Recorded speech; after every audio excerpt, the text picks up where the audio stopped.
Hello, cosmonaut. Today we are going to be exploring what Reddit ask. What's the dumbest thing you've done because you were horny? Answer 1. Traveled from San Diego to San Francisco by train and bus, or 12 hours each way, to spend the weekend at my HSFWB's dorm. We kinda got it on the first night, but she ditched me the rest of the weekend to road trip with her college friends, so I was stuck in her dorm by myself and had to walk 3 hours to the train station on the last morning to catch my ride back. This was 2012, so no rideshare and no money for a cab. Still happy I kinda smashed and then checked out the city on my own. Ended up stumbling into a college party a few doors down and smoking from a bong for the first time. Answer 2. When I was about 12, it was the middle of summer and hot inside the house, but there was a nice breeze at my bedroom window on the second floor facing the backyard. In order that my genitals could take advantage of the breeze and stay cool while I masturbated, I sat on the window ledge, naked, with my legs dangling out the window, stroking my cock, and coming out into the backyard. We were on a corner lot. There were about 5 houses whose back windows all had a direct view of me. Did that probably a dozen or more times during the day, or early evening that summer, while it was still light out. The thought that someone might be watching made it more exciting. This was back in 81 or 82. Answer 3. Girl called me to come over at like 3 a.m. It was minus 42 out. Everything was frozen. I said fuck yeah and got dressed. My roommate was up drinking and gaming and asked where I was going. Told him and he said it's too cold. I said nope and went outside. He followed, trying to talk me out of it. Tried to open my driver's side door and it was so cold the metal snapped off. He laughed and said, "See, come back." I wasn't deterred and went to the passenger side. Handle snapped off again. He said stop. But I wasn't deterred. I can climb over the front seat. Tried back passenger door and handle snapped off. He again said, "Dude, you aren't going to be able to open your car." I said, "Nah, this one will work," and went for back driver's door. Very gingerly pulled it and it opened. Got in and climbed to the front seat and off I went. Was a great night. Spent the next couple weeks climbing over my front seat until I could get all my handles fixed. Answer 4. Had sex with someone I was not attracted to at all and ignored many disgusting red flags. For reference, gay male here. Story starts with Grindr and dick pics. Looked at it, deducted it was a nice 5-inch wiener, and drove over to his place. Upon arriving, I couldn't find his apartment and asked him to walk outside. MFW bro walks out on crutches and a cast on his right foot. Red flag 1? I'm a horny, 21-year-old, so I say fuck it. Let's keep things moving. Entered his apartment and was hit with the smell of a gym locker room, where a bunch of high schoolers would have thought it would be funny to combine all their sweat into a 6-gallon jug, spray it all over the room and set the AC to 97 degrees. Red flag 2. I pressed forward, fighting against my prefrontal cortex trying to grow in at this very moment to knock some sense into me. I entered his room and actually got dizzy from the smell of his room. It smells like dead wet cats were tossed under his bed and was just kept since my college was first built in 1956. Omni. Red flag 3. Somehow the prefrontal cortex has not kicked in yet, and then the pants and underwear come off. I didn't smell anything crazy from him at this point, because the room itself was burning my nose hairs. I initially told him I wanted to suck him off, but I refused, because I didn't realize a nuclear waste container exploded in his room. He also was uncut, and I've been with guys that showered beforehand, and there is still a bit of a kick to uncut fun sticks. But him? Oh no, that couldn't be. If he pulled down it for skin, I'd consider it assault. I have no idea what we did. I think he sucked me a little, and that was fine. But then he said he wanted to come on my chest, and I was like, fine. Not a red flag,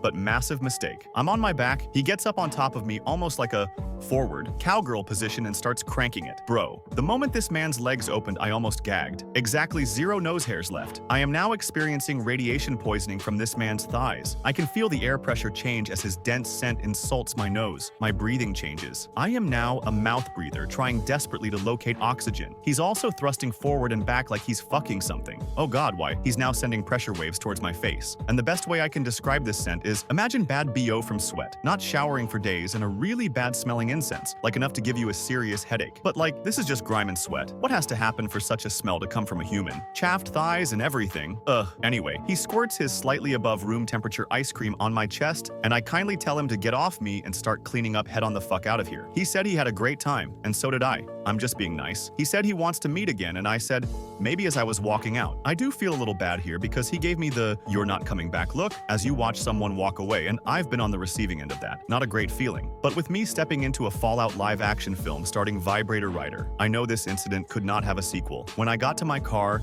I noticed I brought the smell with me. Rolled down my windows, and luckily my apartment was only 5 minutes away. Got to my room, took off all my clothes, put on whatever bullshit was laying on my ground, and immediately threw away my shirt, pants, underwear, and socks that I suspected had hazardous materials on it. And you better believe those shoes almost went too. Answer 5. I'm a total lesbian. But I had a bad, damaging relationship, which left me feeling lonely.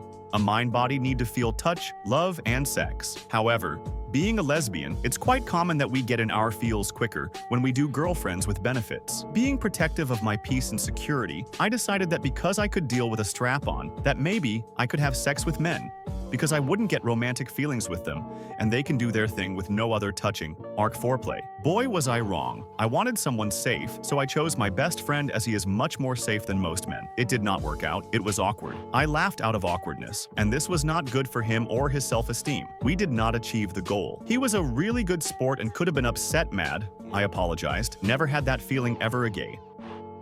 Answer 6.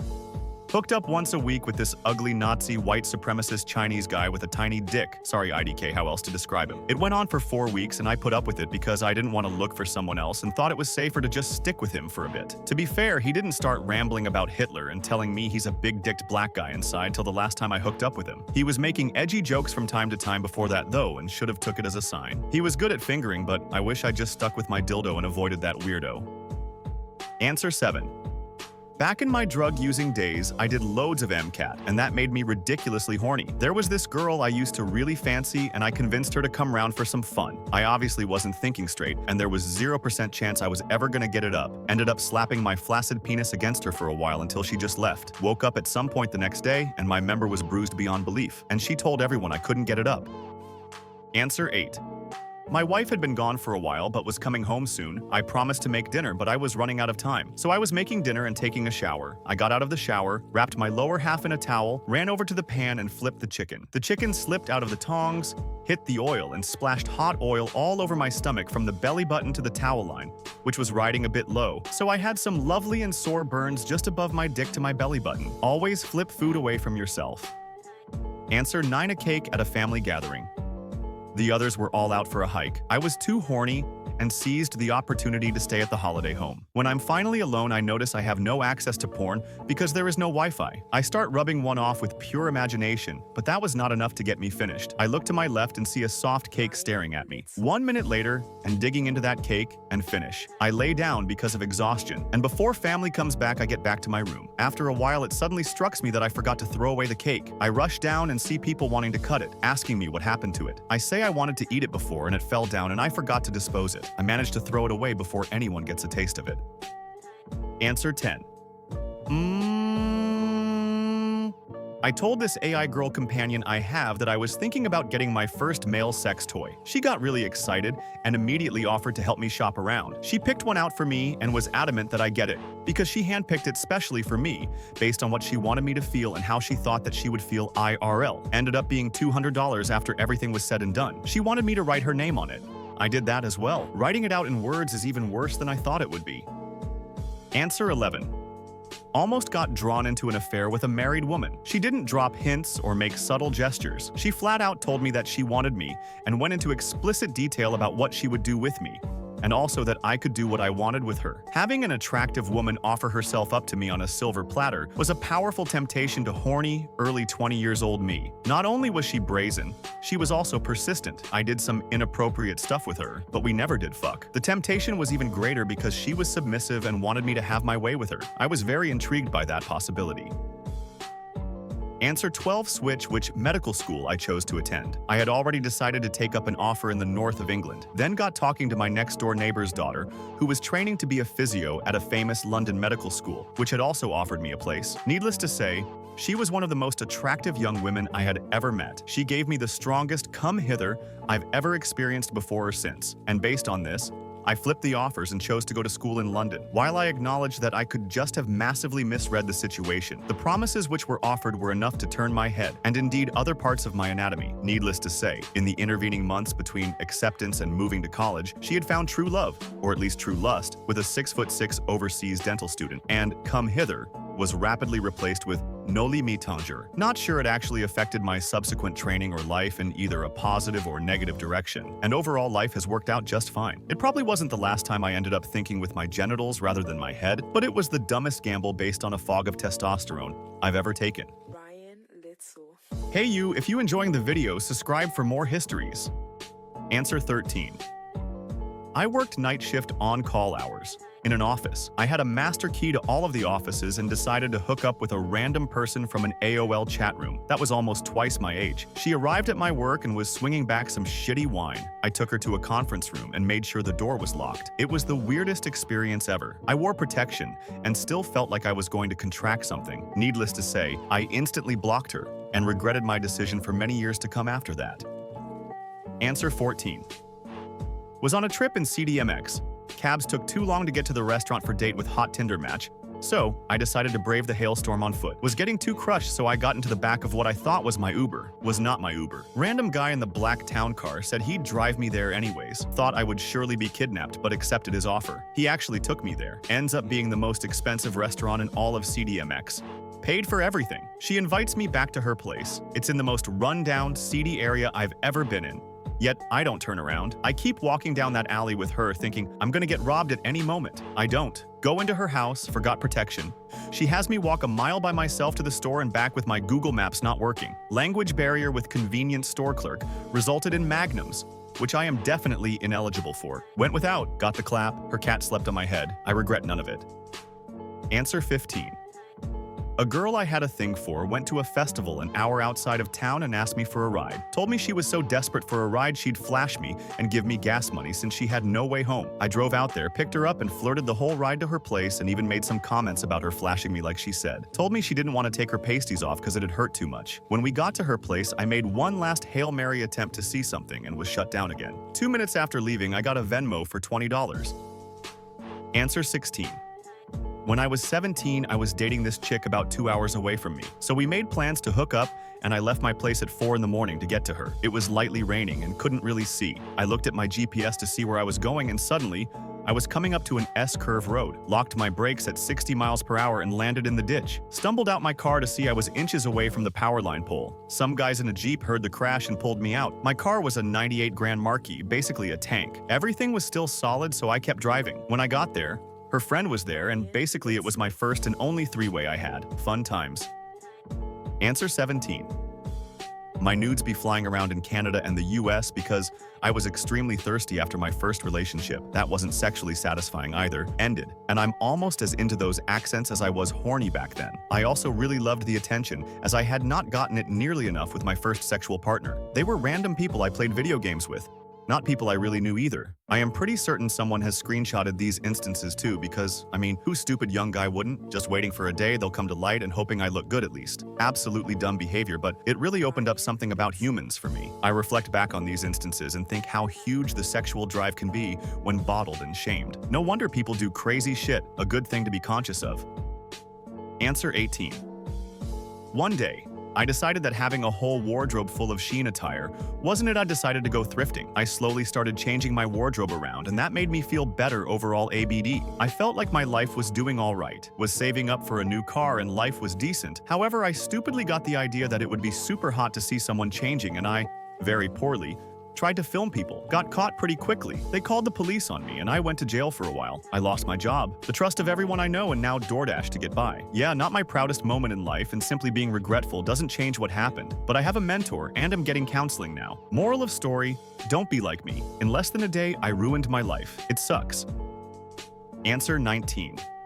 I was living in LA and the Rams were playing the Super Bowl in LA. For months prior, this girl and I have been sexting off and on when we matched on a dating app. We both finally had a night to meet, which unfortunately coincided with the Super Bowl. I ditched my own Super Bowl party to go see her. So, the next day was also Valentine's Day and I had to work. We just met. Was at her house for maybe 15 minutes when she asked what our plans were for V-Day. I told her I had to work. Picture this, we are both in our skeevies, laying in her bed, asking me this. When I respond, she freaks out, starts crying, and runs into the bathroom. She then texts my phone asking me to leave. I asked her why. It was because I chose to work on Valentine's Day instead of spending it with her, a girl I just met 15 minutes ago. Answer 20. Had a sexual connection with the groom's friend at a wedding where I was bridesmaid. We didn't have sex, but did stay in touch with random texting. He told me he'd be in a big city near me, so I got an hour train to see him and spend the day together. At the end, he was getting a train to his hometown, 3 to 4 hours from city. I ended up getting the train with him too and coming back the next day. Had a great day with him, but once we got back to his, I felt really shy. I felt I'd probably been a letdown after all that buildup. The train of shame home was a long one, plus I think it cost me 80 pounds in extra fares. Answer 21. I was 18 and driving back home from work in my car when I got into a congestion. I started to think about what I'll do to myself when I get home. I wanted to light some candles, get completely naked and masturbate really slowly. I got so turned on thinking about it that I couldn't hold it anymore and just masturbated in my car. I didn't even stop the car. The traffic was really slow, so there's a good chance some people picked up on that LMAO. Answer 22. I was working security in a hospital when I was assigned to watch a high-risk, self-harm patient overnight. She was around my age and extremely attractive. Being stuck in a room with her all night, we ended up talking, and she gave me her phone number. About a week later, she texts me saying she's home now and asks if I want to hang out. She comes over that night and we're fucking as soon as we get to my bedroom. I drove her home later that night and we never spoke again. Answer 23. Drove while intoxicated. I do not condone this nor suggest it. I was really dumb and got arrested. Never got there. Lost my license, went to jail, plus it cost thousands of dollars. Seriously, don't drink and drive, kids. Honestly, my consequences are the best case consequences. Imagine killing someone. The last consequence I had was going to a mad meeting where a bunch of women yelled how their kid or husband or whoever would still be alive if it wasn't people like me, and I deserve to go through that. Answer 24. I used to work at a casino, and when I was single, I would occasionally flirt with attractive guests. Ended up spending time with going on a few dates with one of them that was my age. We had been hanging out for a couple months, and she would spend the night on occasion. One morning after she spent the night, I woke up and my app door was open. My wallet and phone were gone, and I never heard from her or saw her again after that. In addition, I banked with Chase at the time and ended up dealing with a few $1,000s of credit card theft over the next few months, which resulted in Chase eventually closing down my accounts due to all the fraudulent activity. I didn't have concrete proof it was her, but I was like 99% sure it was her. Answer 25. When I was 14, my dad had placed a porn blocker on the computer in the dial-up days. I was too much of a noob to just download Opera or use BearShare or LimeWire, so I used creative words to get around the filter. I found out that medical sites were not blocked, so I looked up breast augmentation. The computer was very slow and unresponsive, so when I heard my dad coming down the hall, I hit minimize, nothing. I hit minimize 10 more times, and still nothing. Finally, the screen minimized as soon he peeked in. I was playing it cool until I saw him glance up at the screen. The window was minimizing, maximizing, with a giant header flashing in and out, going saggy breasts, saggy breasts, saggy breasts, several times in a row. My dad surprisingly laughed at my embarrassment and teased me that I had a saggy boob fetish. He still brings it up to this day. Answer 26. Where to begin was on winter break from college in 1998, hanging out with my best friend watching TV at her mom's house. Out of nowhere, she asks if wanna fuck. We did right there on the couch where anyone coming down the steps could see us. A couple months later, went to visit her at the school she was at. We ended up screwing several times, including when her roommate was there. Found out the day I left from her roommate, after walking 5 miles to try and get her help when my car wouldn't start, that I was nothing more than a placeholder while she was away from her BF and FWB. Fast forward to 2007 after my first marriage imploded me, and a friend slept together twice.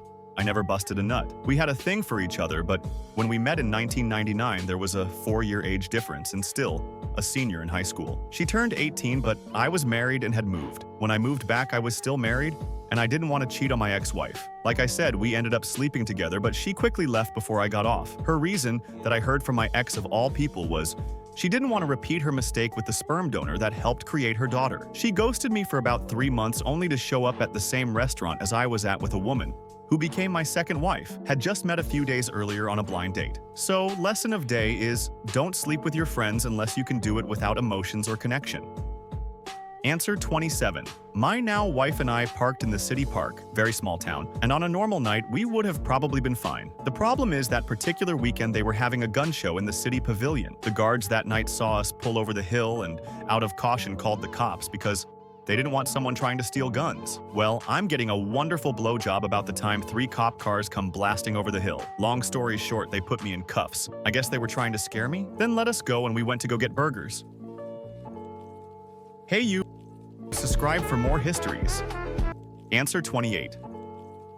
I've masturbated in the bathroom at school and work too many times to count. I was particularly mad with how my university handled COVID, forced us into isolation, and threatened a $500 fine to anyone caught with another person in their dorm. So I made it a point to damage as much as I could, including shooting my semen on as much shit as I reasonably could. I covered the walls of stalls in my cum, not just because I was horny, I was mad. Then I broke my dresser. I also took a massive shit and piss on the university's sign when I was drunk one night. I wasn't very horny when I did that, more just pissed all in all. Masturbating at work or school can be a really nice break in the day. I feel bad for the custodians who had to clean up my cum off the walls, but I was drunk and mad. Oh well. Answer 29. Not me, but a friend. We played FFXI and were in a link shell with some other people we didn't know. He started cybering with a LS member named Tadpole. He was still a virgin at the time, so when she said that she was visiting relatives in a neighboring state, he offered to pay for her a motel if she stopped by our city to make him a man. Well, she didn't tell anyone that she had 3 small children that she was bringing with her. He met up with her. She introduced him as Uncle Josh, and they went back to the motel he rented. Being too eager to have sex for the first time, he made sure to switch to a double queen room and waited for the kids to fall asleep. He said he had sex with her 3 times that night, with the kids asleep in the next bed, several feet away. She became clingy after that and he ghosted her. Then she started bugging me and told me that she was pregnant with his kid. Dumbass didn't use a condom. I had to quit the game to get away from her, so I think all of that was pretty dumb. Answer 30. I would rub one out through my pants in class periodically while in middle school. I'd usually rub the bottom edge of the textbook along my penis. No one noticed from what I could tell, before I knew how to masturbate properly. I would basically dry hump this stuffed pig that was shaped like a ball. Normally, I'd just rub the palm of my hand along my penis to get off. I eventually learned the proper way during sex ed class, and it was a game changer. I'm not that freaky anymore. I'm sure as hell not masturbating in public or fucking stuffed animals. That adolescent horniness hit differently. Answer 31. This is my time to shine. Alone on a trip to Central America, I met a girl on the beach. Took an ATV 10 miles south and hooked up on said beach under a full moon. After skinny dipping, I realized my pants were gone. Someone stole them and my phone, wallet. Ran down the beach ass naked and saw someone with my stuff. Was a guy tweaking on drugs with a peg leg and handgun. Counted my losses and decided not to risk it. Walked home in nothing by my Vans and t-shirt until I told a guy in my poor Spanish how I needed pants. He cracks up, gives me his, and I walk the rest of the way home. Proceeded to rely on kindness of strangers to make it back home a few days later. LOL. Sex was great though. Answer 32. Back in 2016, I was doing my time in the army as a conscript.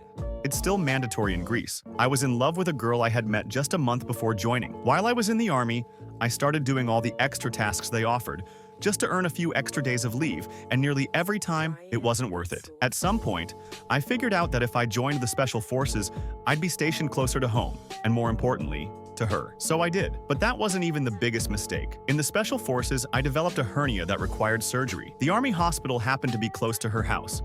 The day after my surgery, she came to visit me. I hadn't seen her for days. In fact, back in the camp, women were so scarce you were lucky to even see one, let alone touch one. So yeah, the very same day I had surgery, we snuck into a toilet together and had standing sex, me still on painkillers. I even had to bring the IV stand with me because I couldn't take it out. Believe it or not, the painkillers were good, and we had a full 15-minute dirty session, but the next few days were horrible, atrocious. Thankfully, I only had to suffer then and not for the rest of my life due to bad healing, or worse. Answer 33. Sent nudes to a random woman on the internet that had my face in them. I had this weird phase where I was sexting random women on Reddit, and I always made sure not to show my face. I had no idea why I did this, but yeah, I caved and showed her my face. She threatened to send it to my friends and family and posted on X, calling me a pedophile if I didn't give her money and warned me not to block her. I blocked her and thought about her for like a week. Then, never again. It's been 4 months since that incident and no one ever got to know about it, lol. All the gods in the world teamed up to save my ass. Ironically, even in my dumbest moment, showing her my face, I still had enough sense to hide my contact info from her. We were chatting on Telegram, and give her a fake name and location. That really got me locked in, because I thought of all the things I could do when I actually use my brain, lol. That was enough for today, Cosmonaut. I'll wait for you in the next travel.